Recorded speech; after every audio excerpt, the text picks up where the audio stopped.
Adventure of Pipeman on W4CY Radio.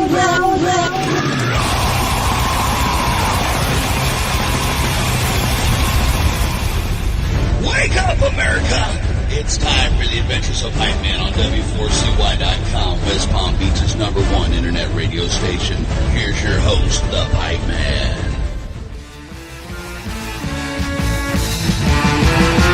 There are minds twisted and filled with hate. There are crimes so brutal that you can't relate. Stories told as men grow bold. Stories told as lives grow cold. There are minds. This is the Pipeman here on the Adventures of Pipeman W4CY Radio. I'm very excited about our next guest, and I'll be very excited if I pronounce the band name right, because I've tried it 5 times. One time I got it right, the rest I didn't.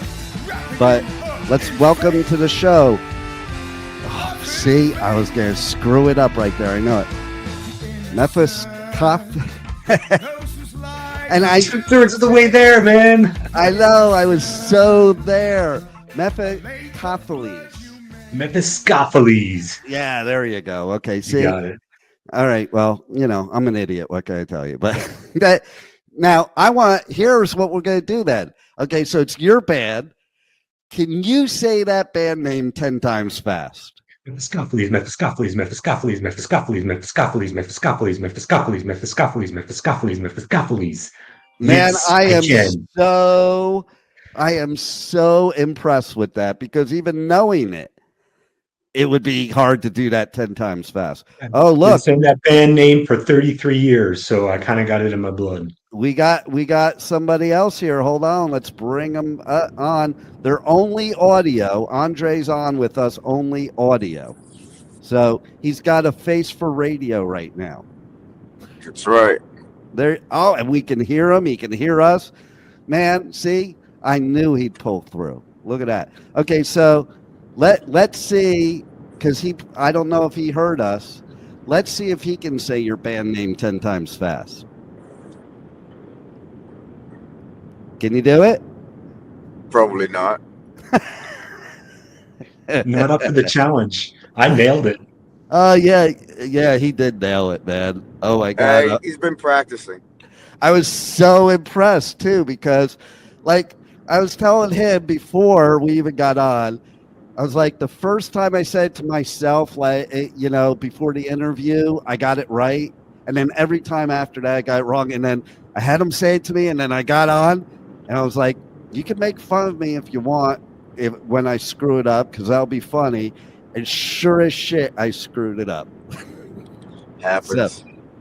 So the fact that he can do it 10 times fast, man, that's better than anything I've ever seen. But not as good as your music, because your music's badass. Thank you. And, you know, what I love about it is that it doesn't sound the same as everything else, okay? Like, I'm into a bunch of different genres, but a lot of times nowadays, we're all old school here. A lot of times nowadays, if it's a certain genre, like every band sounds the same. I feel like when I was a teenager, my dad was saying, oh, all that stuff you listen to sounds the same. I'm like, you don't know what you're talking about. And now I feel like I'm him now, because it's actually kind of true now. It wasn't then. So I love a band like yours that has a unique sound that you can tell is not just genre specific. Thank you very much. Yeah, thank you. It's very natural for us. We don't purposely try to bring in all these different styles or influences. It's just who we are, and it's just the music that we make. And so we appreciate it when the people out there recognize that we're a bit different, and you got to have your ears ready for something different. But you kind of open yourself to it, and all of a sudden we got a new fan. And see, to me, that makes you guys true musicians. Because true musicians don't use formulas, programs. I remember when I first started playing guitar. Like, I played drums, I sucked at that. So I went to guitar, I sucked at that. And then I sang thrash metal, I sucked at that too. So now I do radio. But when I was first playing guitar, I just wanted to see what sounds I can make. And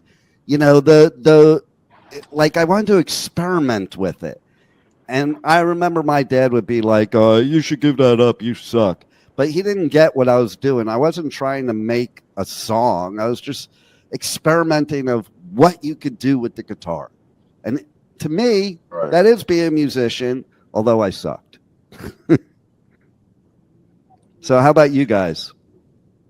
How did it start for you with music? For me with music, it started just, I don't know, listening to DJs back home.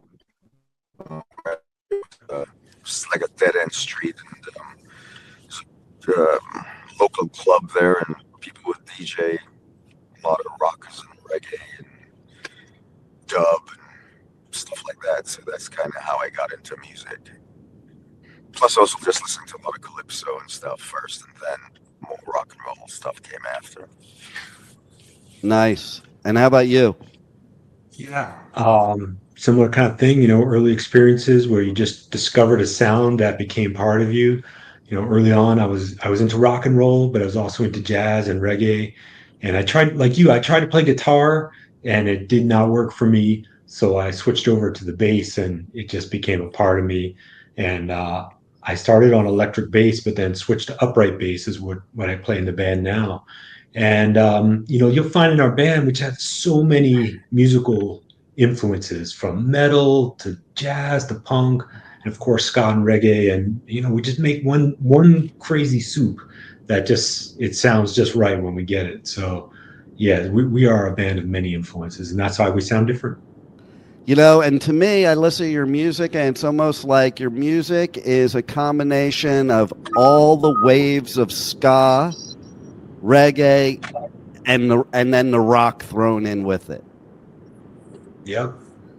Even some metal, even some, on the record that we're working on now, which we recorded at Muscle Shoals Studio in Alabama, a very famous soul and R&B studio. We went down and we made our next record down there. And so we even bring those influences in. But, this next record is going to even represent more of a mix, but also our core dark evil sound. So we're really excited about this next one. It's our first full length, I think, in over 25 years. So. Yep. Wow. I'm seeing a trend of that lately. It's like, okay, so a festival I'm doing in a couple weeks, band's playing that hasn't played in like 25 years. And I'm finding that happen more and more and more, that these great bands from back when are just coming back into the mix, and people love them. Like it's so cool to me, because when I was a teenager and I was going to shows, the bands you went to see were people your age. Like I went to the first Metallica show ever, first Slayer show ever, and they're only like a couple years older than me. And I could never imagine somebody my age now being at one of those shows. But nowadays, or me going to a show and seeing somebody my age playing. But now it's like these kids, they love these old dudes, I'll put it that way. It just blows my mind. It's so cool. It just shows that even though people say some of the music goes away, if it's good music, it doesn't matter what, it stands the test of time. That's true. Now, what I always wonder is, how do guys like you that have been doing this for so long, how do you come up with new material all these years later? I think it's for us, it's definitely sort of just the fact that we have this history together and this chemistry, and the fact also at the beginning of this whole incarnation of musical, musical journey, as Mike had mentioned before, it was just a lot of people bringing ideas from all over the place. We never really stuck to one particular thing, even though, we love ska music, and we would talk about back in the day going to see the Scatterlights as much as we can or whatever. I mean, we also would go see, punk bands and stuff. So yeah, And at the time, being on the Lower East Side was, we had mentioned to someone else before, it was just really fertile. It's just like so much different music happening, and you just knew people in bands and stuff, and you would just go, just go see them. People your age playing, people way older playing. If you liked the shit, you would just go see it. So for us to come back together, we always loved making music together. So it's kind of just a natural thing for this band, I love it. Yeah. And I was just talking to my daughter the other day because I used to always take her to the Lower East Side to get a pickle because best frickin' pickles in the world. I remember like being a little kid and going on a field trip with my Hebrew school to go get pickles in the Lower East Side. It's the best punk, it's where you can find it. That's it. And so... But wait, just the pickles, no sandwiches? Well, yeah, there's the sandwiches too, but I just remember so clearly the vision in my mind, the dude with the big barrel of pickles, and the pickle was probably bigger than my arm. It's a pretty weird field trip, all kids were getting in the bus and everyone's going to get a pickle, Yeah, exactly. Like that's a dream for a kid. Come on. Get a pickle that big? That's you've reached the mammoth right there. So what is it that you love most about making music? For me, it's the connection with the people who love the music and the other band members on stage. When we're all locked in and the vibration is just right there. That's what music is all about. That's why we all got into it, because it just feels so good. But when then there's those people out there in the audience, and even if it's not a huge crowd, but those people who are there are just soaking it up and loving every second of it. That's what it is for me. We say, Andre. Yeah, I agree with that. It's I guess the relationship amongst the band members.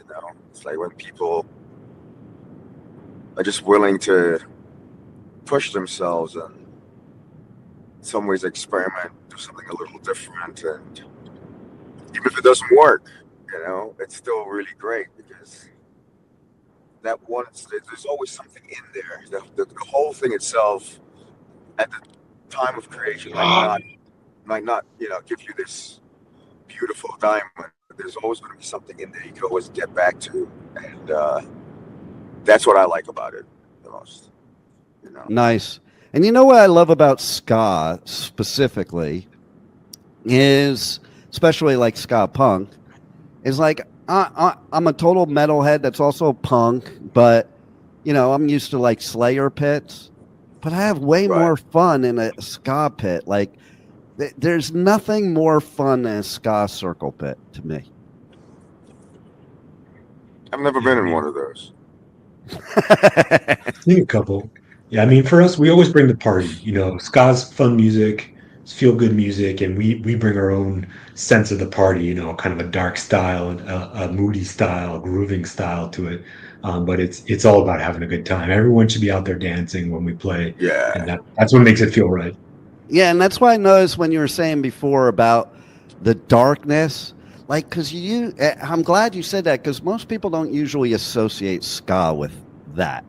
They associate with just happy, sunny, happy-go-lucky type of thing.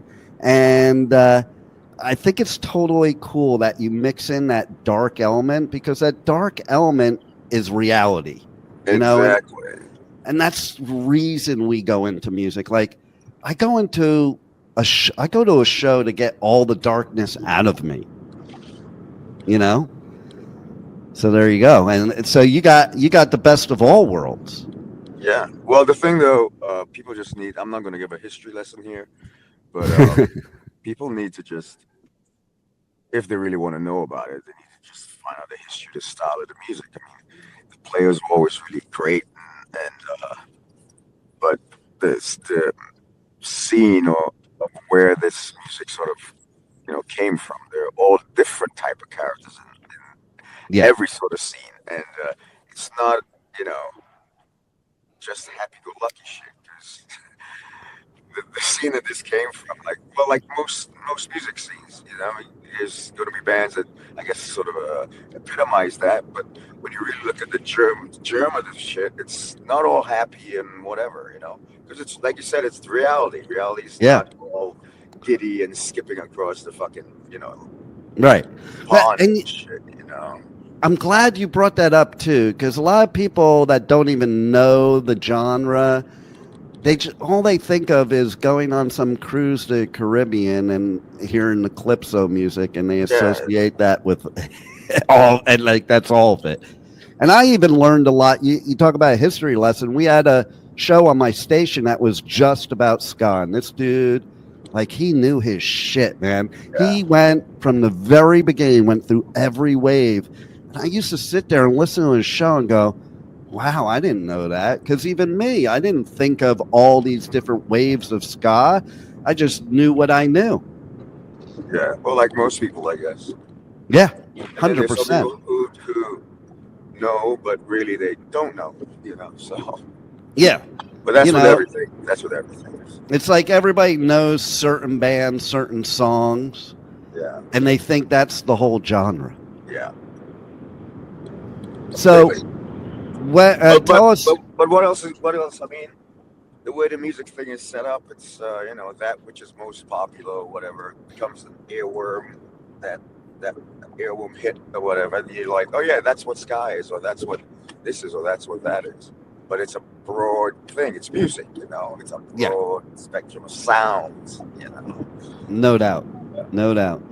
So tell us more about the new album that's going to be coming out. You know, what can you tell the listeners that would make them want to go check it out? When is it dropping, if you know yet? And talk about your live shows, too. So many heavy questions. I know, right? We don't exactly know when the record is dropping. We're still putting on the finishing touches, but it's very close to complete. It's full length record that, again, was the first time we've done it in years and decades. We recorded it while we were on tour, so we were super ready and super tight. You know, there's a difference between playing a show and being tour ready. And so we recorded this album right in the middle of a tour. And so we ripped it. We recorded overnight, 3 nights, Muscle Shoals, Alabama, classic studio where, you know, so many records were made, you know, from Wilson Pickett to, the Rolling Stones, you know, just so many legendary figures. In fact, the reason why we recorded at night is because they do tours of the famous studio during the day. And so it's that kind of vibe. It was incredible. And the music that we produced in that session, we're really excited about. We're actually going to be playing some of it at Punk Rock Bowling. And I'll be there. We got to get together and do an interview there on site. Sound good. We'll be there. Wow. What else should we say about the record, Andre? I mean, we're loving it. Yeah, I love the record too. It's for us different yet again. No rehashing of anything. It's just pushing ourselves to try different things, and whatever clicks and becomes something that's new and exciting for us, and so we want to play it. So yeah, I'm pretty excited about the record too. I'm pretty excited about all the other music we're more or less working on, and just haven't gotten a chance to, put the time in. But we're just like, we feel really productive, and let's keep writing. So yeah, and the most important thing you said that I was referring to before, that I picked out of what you just said, is the fact that you just let what came to you. It's like you don't sit down and say, okay, we're going to do this formula, or we're going to. It's like just whatever the feeling was, that's what comes. Yeah, that's how you're going to get something that's going to surprise surprise your bandmates. Yeah, that's going to help the initial idea to grow. Basically. Totally, 100%. It's not stuck in this. It should be this. It should sound like this. It should be like. It's like, no, you could come in with that and try that. We should also try different things. Totally. Have you guys been at Punk Rock Bowling before? No, it's our first time, and we're really looking forward to it. We're flying in, upright bass and all, and we can't wait for the show. I mean, we have a lot of friends we're going to see out there, but we know it's just going to rip. It's going to be such a sick show. Oh man, I go and I do festivals all over the U.S., the UK, Europe, and Punk Rock Bowling is my favorite one to do press for, just because it's so cool. It takes over all of downtown Las Vegas, Yeah, we played Vegas before. Yeah. and you have all these shows everywhere, and you got the Punk Rock Swim. But one of the most memorable moments for me was a couple years ago, well, more than a couple years now, like before COVID a couple years ago. And the Specials were headlining. And they played Ghost Town. Like, Very nice. they never play that song live, ever. And they played it. I remember I was sitting with this girl that's lead singer of this other band, and we were just hanging out. And as soon as the first note came, we looked at each other and went, holy shit, I can't believe they're playing this song. So That's it's when you got to go see live music, right? Because you never know what you're going to hear. You got to hear bands live, come out and support. So yeah, man. Yeah, it's the best therapy ever, okay? Like, I think the stupidest thing we ever did was shut down live music for COVID. That's why everybody got pissed and depressed and everything else. And my solution today to today's world problems is have a music festival where the whole world is required to attend, and then we can work all our bullshit out. Yeah, man. It's the best. Any other good shows you got coming up you want to talk about? Yeah, we're playing the Sunday Broken Goblet Brewery and part of the Not Croydon Festival. We're doing a West Coast tour in July, first West Coast tour in several years. Nice. Very cool. And how do people reach out to you guys on the web, socials, all that good stuff? Merch, that's important. Yep, all from our website, Mephiskaphelesofficial.com. And you can get merch, show tickets there, check out videos, history of the band. Anybody who's really curious, we've been around since the early 90s, and we have a really interesting history and tied into New York City, the Lower East Side in those days. So you can find out about all that out the website. I love it. I love it. Is there anything else you guys want to tell the listeners that we haven't covered already? We still love doing what we do, and we still love playing for people. Come listen, come hang out, have a drink, bullshit, have some fun.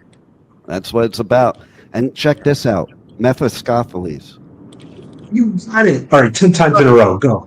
Mephiskapheles, Mephiskapheles, Mephiskapheles, Mephiskapheles, Mephiskapheles, Mephiskapheles, Mephiskapheles, Mephiskapheles, Mephiskapheles, Mephiskapheles, Mephiskapheles. It always started off well. I know, right? Hey, listen, he had to push it. I got it right. He had to push it. I got a trivia question for you now. Since you went from guitar to bass, Yeah. who is one of the most famous bassists of all time that never wanted to play bass? They played guitar, and the only reason he went to bass is because there were already two other people in the band that were playing guitar. This is a tricky one. I'll take a guess, though. Bill Wyman? Nope. How about you? How about you, Andre? Do you have a guess? No, I wouldn't get it. I'll give you a hint. They really, this band blew up at Shea Stadium. I'm guessing Paul McCartney then. That's the one. Absolutely. Wow. Yep. He was a guitarist, and you had George and John, so he's like, okay, I'll just play bass. Yeah, and that's easy enough. Now if you listen to him, you can hear that he plays the bass more like a guitar than a bass. Very melodic bass lines, definitely. So there you have it. So you're along the same lines. You're in the same crowd as Paul McCartney. Sounds good. I'll take it. I'll wait for the check. There it is. Right? Exactly. Well, I can't wait to see you guys live at Punk Rock Bowling. I will definitely have to make sure to catch your set for sure. And we'll email me. We'll set something up on site. We'll do something on site there. And man, I can't wait till your new music comes out, because if it's better than your previous music, it is going to be some of the best music out there in this decade. So I love it. Thank you. Thanks for Thank you coming very much. back. Yeah. Thanks for coming back with new music. Yeah. We need a lot of the old school musicianship to be in music today, and I think that's what you bring to the table. And thanks for being on the Adventures of Pipeman. Cool, man. Sir, Thank you thank for you. having us. Punk Rock Bowling it is. Again, free. Thank you for listening to the Adventures of Pipeman on W4CY Radio.